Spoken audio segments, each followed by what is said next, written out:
بسم اللہ الرحمن الرحیم۔ السلام علیکم دوستو، میں ہوں حاجی حکیم محمد اشرف اور آپ دیکھ رہے ہیں آپ کا اپنا یوٹیوب چینل حکیم آن لائن ہیئر۔ اللہ تبارک و تعالی نے کلام مقدس میں فرمایا کہ کھاؤ پیو مگر اسراف نہ کرو۔ کھانا پینا صرف زندہ رہنے کے لیے ہوتا ہے، نہ کہ ہم زندہ ہیں کھانے پینے کے لیے۔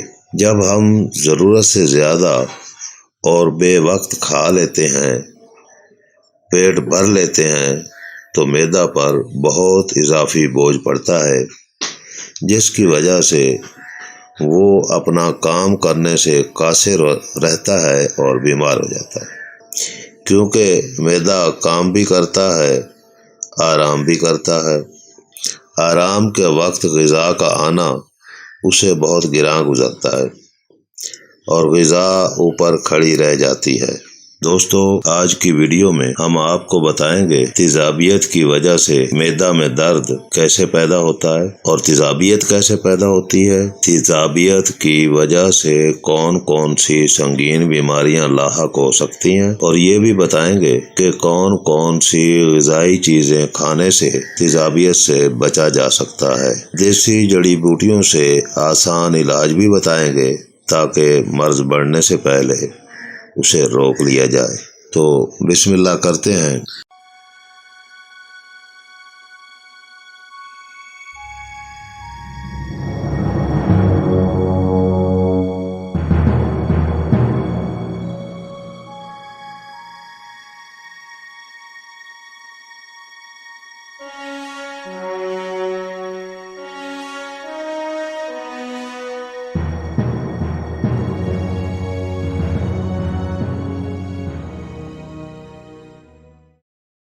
دوستو، رکنا کسی بھی چیز کا تعفن اور بدبو پیدا کرتا ہے، چاہے پانی رکا ہوا ہو، خون ہو یا غذا ہو۔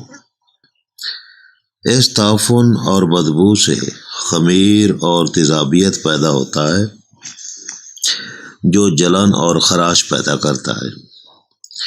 ہم ناسمجھ لوگ تیزابیت کو گرمی سمجھ کر ٹھنڈی چیزوں کا استعمال کرتے ہیں، نتیجہ خمیر تیزابیت اور بڑھ جاتی ہے اور ہم تیزابیت کی وجہ سے پریشان رہنے لگتے ہیں۔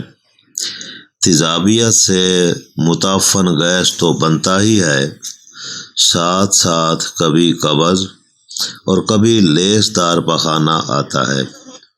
اگر یہاں تک علاج ہو جائے تو ٹھیک ہے، ورنہ اگلا مرحلہ سوزش اور ورم کی شکل میں ظاہر ہوتا ہے، جو بہت خطرناک ہے۔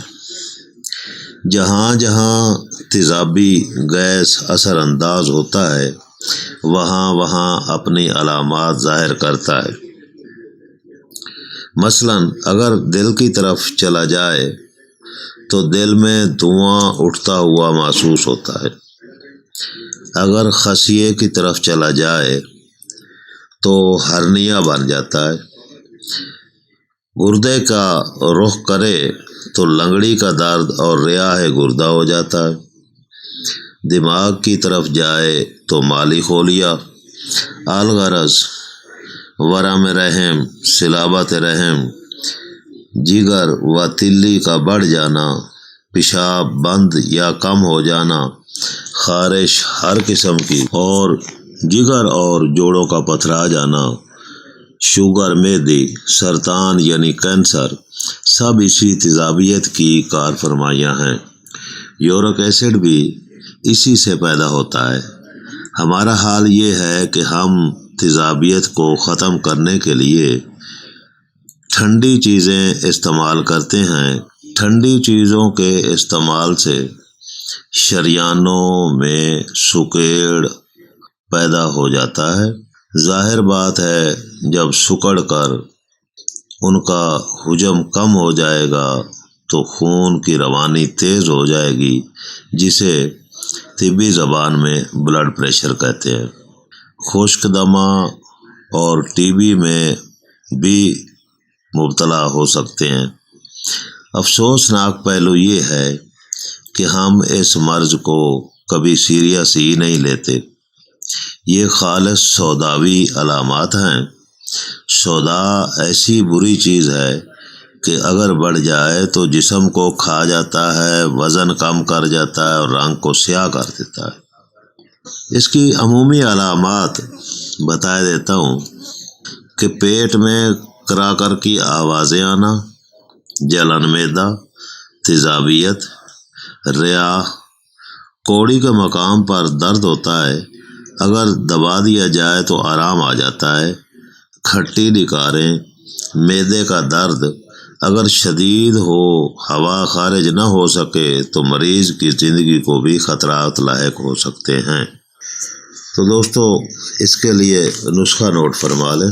دانہ الائچی خرد 2 تولہ، سونڈ 1 تولہ، دار چینی 9 ماشا، لونگ 6 ماشا، زیرہ سیاہ کشمیری 3 ماشا، سب کو علیحدہ علیحدہ کوٹ چھان کر ملا لیں۔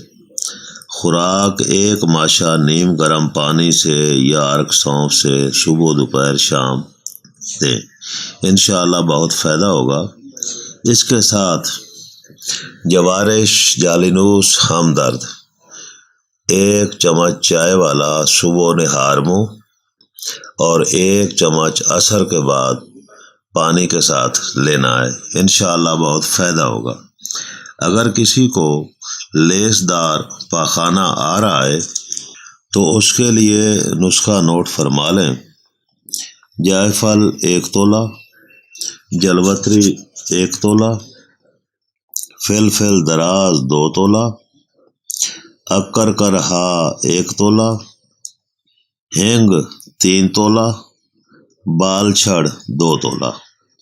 ان تمام چیزوں کو باریک کر لینا ہے اور لہسن دیسی کا پانی 10 تولہ اس میں ملا کے کھرل کریں۔